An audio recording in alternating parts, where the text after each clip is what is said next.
ویستم الله پاک خالق دی مالک دی رازیت دی الله پاک مونږ له رزق راکوي الله پاک مونږ له اوبه راکوي الله پاک دا ټول نونه پیدا کړي څوک چې د الله خبره نه مني الله پاک به یې خفه کېږي چې د الله خبره مني الله پاک به یې خوشحالي کړي او بل حضرت بلال نبی علیه السلام شکر ترنګ له ترور د زړه ټکور او غاته اسلام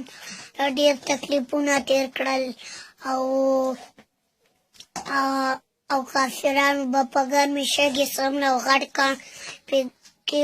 ورته ویلې د اسلام نه واوړه احد به کوو یعنې الله یو دی زما پلار څه دی هغه زمونږ کوڅې ته تقریبا راغلو هغوی پلار ته مې بیان ویلو ما ورته ویلې زه هم درته ویم هغوی وویل چې شابه وویست ما ورله وویلو زمونږ او ستاسو او هغوی ما له 2 ټاپېنې راکړې او څنګه بیان دې ورته وکړو ته ووایه ته ووایه زمونږ او ستاسو کامیابي الله پوره دین کې دا دین به تاسو ته راځي دا دین به مونږ کې څنګه دا غواړي خواري او محنت دی خواري د جومات کې خبره کوي تاسو مونږ سره لاړ چې الله به اجر درکړي